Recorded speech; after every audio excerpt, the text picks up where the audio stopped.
Hey everybody, welcome back to another round of physics, and yeah, let's get going. To add a last bit onto our discussion about inductors, I would be remiss if I didn't say something about a useful arrangement of inductors, which we sometimes refer to as a transformer. And so let me set the stage for you first off. And the idea here is that we have now not a single loop, but we have two loops.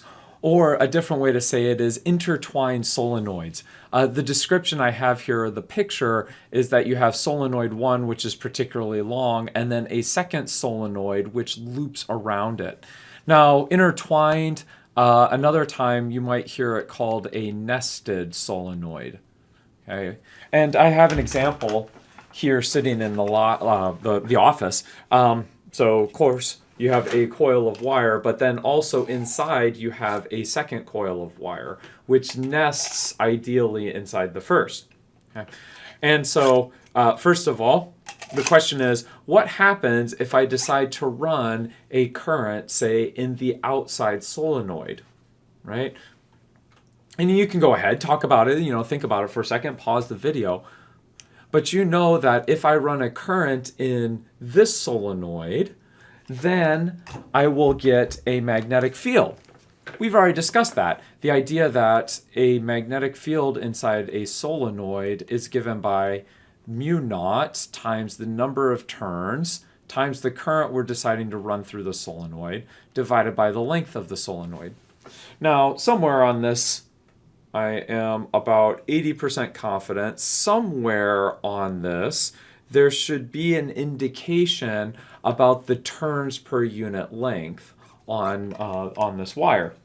At the end of the day, I can figure out all of the physical properties I need to in order to find the magnetic field generated in this solenoid. Okay? But now the interesting part, because that's old stuff. The question then becomes, if a second solenoid is nested inside the first, then the increasing current in this solenoid, which generates a magnetic field, well, this solenoid will see a changing magnetic flux. And in response to that changing magnetic flux, current should flow in the second loop, even though it is not connected via wires to the first. Okay? So let's get an idea. What is the size of the current, the size of the current that runs in the second loop? Well, first of all, we know that we have to deal with the flux. This is an application of Faraday's law, and so we need to determine the flux through the second solenoid due to the first. Okay. Well, mathematically, flux is defined as the magnetic field times the area element. And notice here that I have inserted the magnetic field due to the first solenoid. Okay. Now, we'll go ahead and plug in that expression. Of course, I have that expression down here, so I'll go ahead and plug that in. And I will also assume, you notice, what can you tell me about the magnitude of the magnetic field? That's constant. Similarly, the area of the second loop is constant. Okay. And we know that the magnetic field due to the first loop runs axially. And so the area of the second loop is in the same direction of the magnetic field due to the first. So the dot product gives us 1.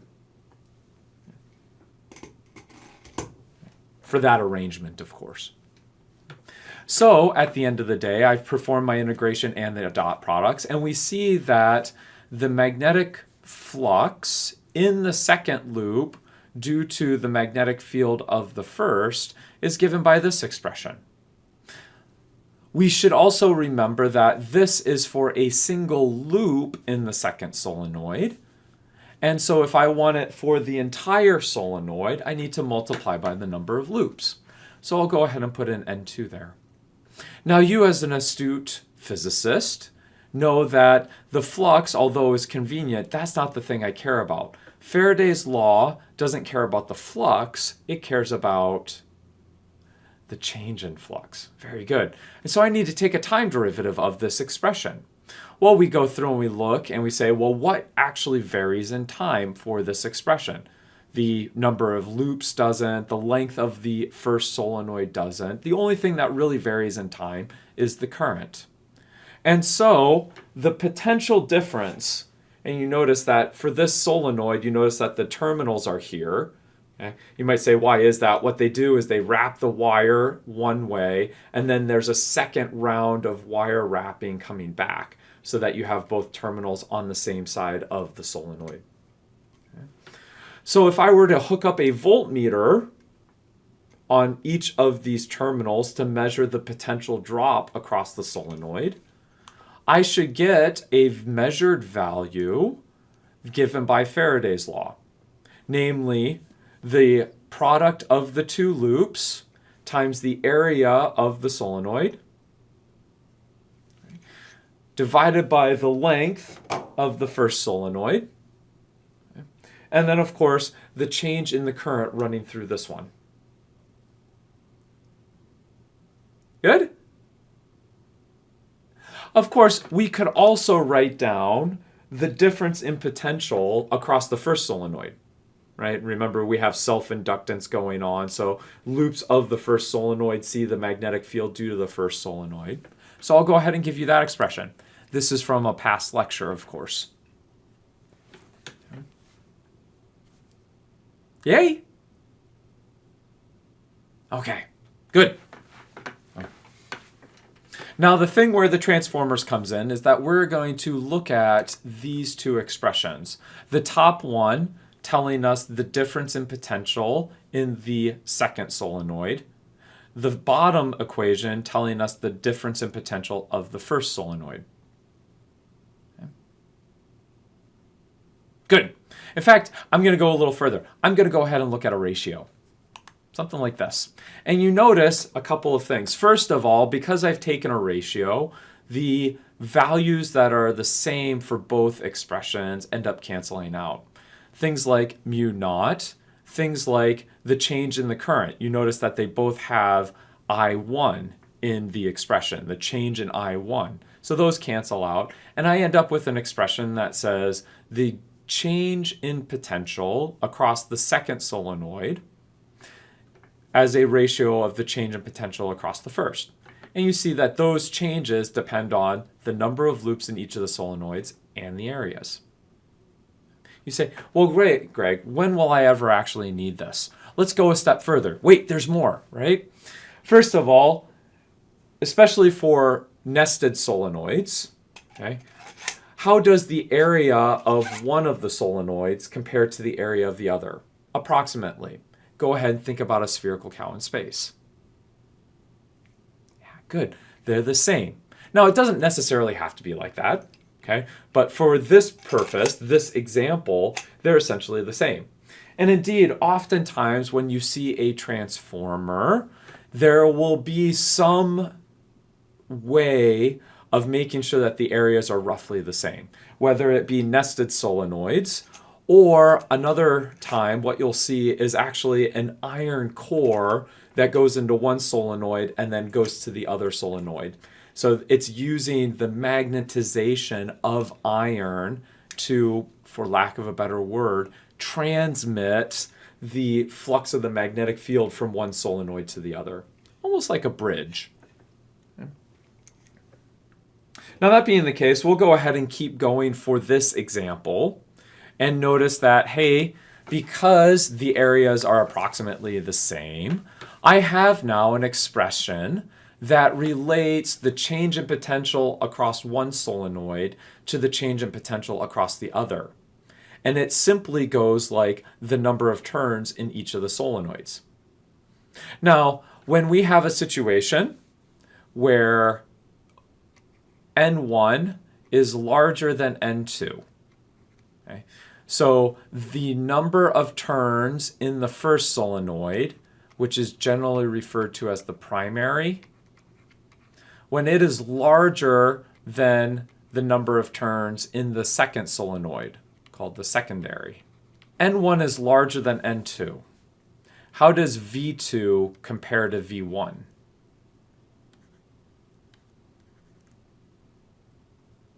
Yeah, good, you see it? Right? If N2 is smaller than N1, that means that V2 ends up being smaller than V1. Right? I mean, you can see it from right here. Okay? In other words, I have taken a higher potential and transformed it into a lower potential. Okay? And when this happens, when you have the number of turns in the secondary is less than the number of turns in the primary, okay, that is called a step down transformer. Of course, conversely, you say if the number of turns in the secondary is larger than the number of turns in the primary, then the potential difference in the secondary will be larger than the potential difference in the primary, and that is referred to as a step-up transformer. Pretty cool, huh? Now already, you're well aware that there's an issue with the example I gave you. Okay? Because I can't do that for a battery. Why? Yeah. Hopefully you start seeing it. A battery is designed to provide what in a circuit? Good. A constant difference in electric potential. Okay, number one. If I hook this battery up to the primary solenoid, think of this as a really large inductor right now. Okay. I hook this battery up to this inductor, and you know that there'll be a changing current. You'll know that it will, I shouldn't say exponentially increase. I should say that the current as a function of time running through the inductor will reach some maximum constant value. Okay. It'll follow 1e to the negative t divided by tau, as we've discussed in a different video. Okay. So at some time, what can you tell me about the current running through the primary solenoid? Becomes constant. Good. Now, of course, I swept it under the rug on the last slide, but you know that this situation requires that the current changes, right? Faraday's law requires the current to be changing. Okay. So if I took this battery, hooked it up to the solenoid, there will be a time when the current is actually changing, and therefore I should be measuring a potential drop across the secondary coil.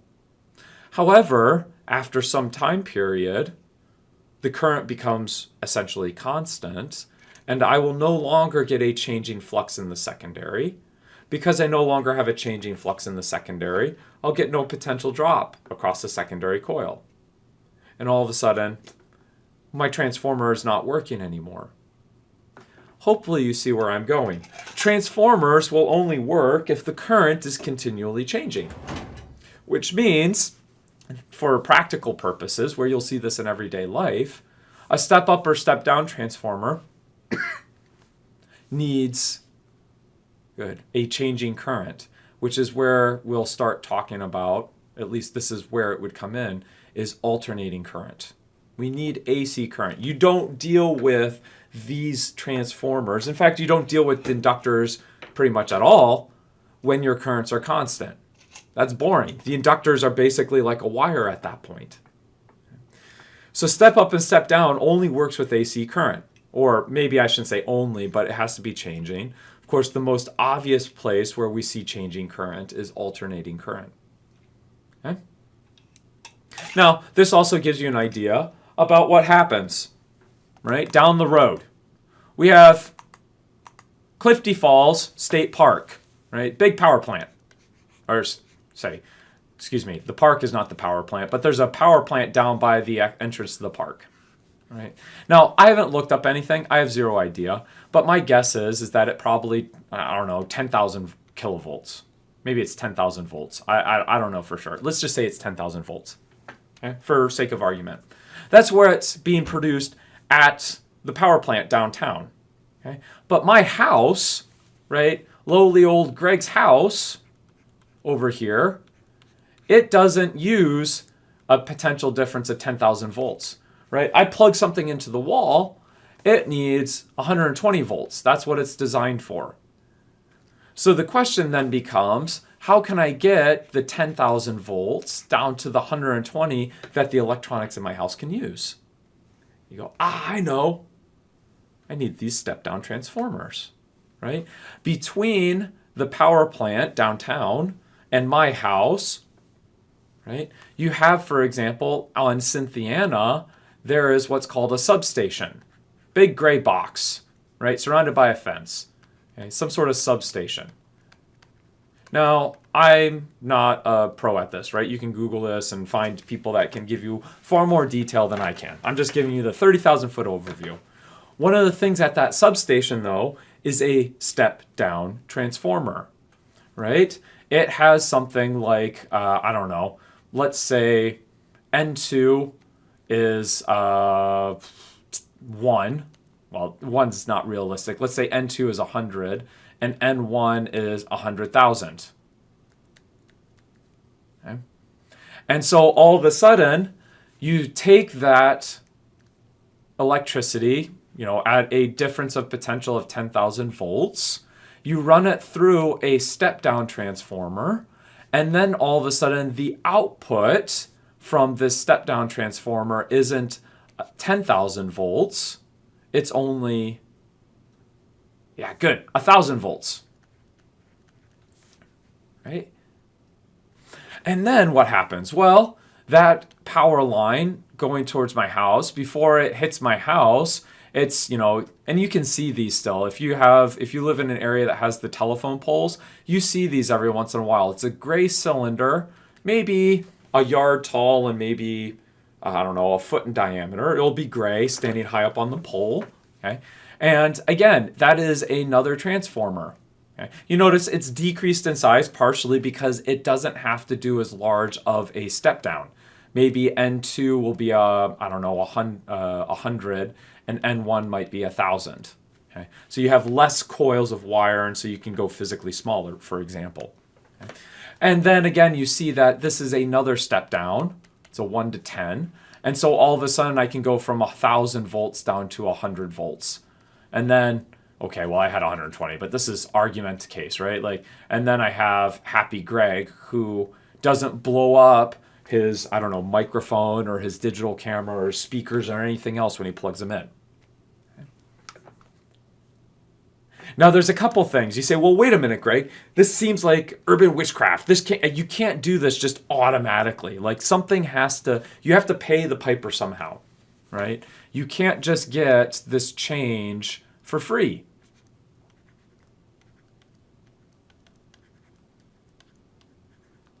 And I completely agree. Okay. Let's go ahead and look at the energy for a second. In fact, I'm not even going to look at energy. I'm going to look at energy per unit time, otherwise known as the power. And you know that the power better darn well be the same, right? In other words, the current at a difference of potential better equal the current at a similar potential, a secondary potential. But we already know, I'll go ahead and rearrange these, I1 over I2 will equal V2 over V1.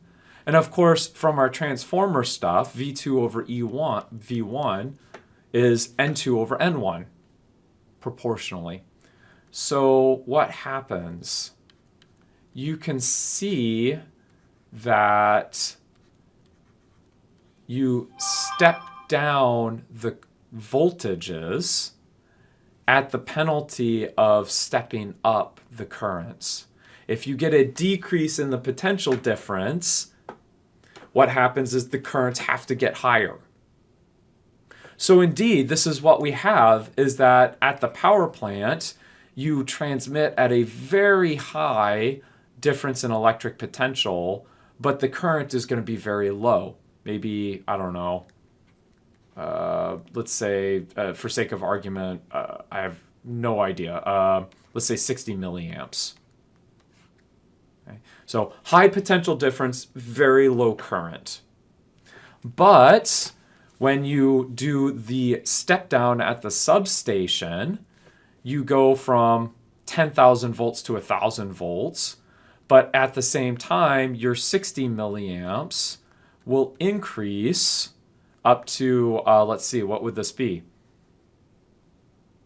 Well, you go down by a factor of 10, so your current better go up by a factor of 10.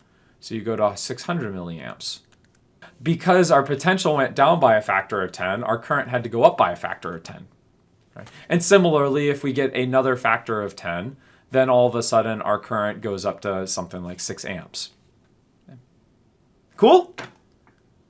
Now, of course, you could say, when we talk about step up or step down, we're usually talking about the changes in the electric potential. You can see that a step down when referring to potentials is a step up when referring to currents. To the best of my knowledge, we only refer to the potentials when we use the term step up or step down. Okay? Now, you might also be curious. You say, well, why, Greg, do we even bother with some of this? Okay? Why do we bother with step up and step down? Why don't we just simply, at the power plant, generate at, I don't know, what is it, 120 volts, and I don't even know what the amps are at. I don't know, 6 amps.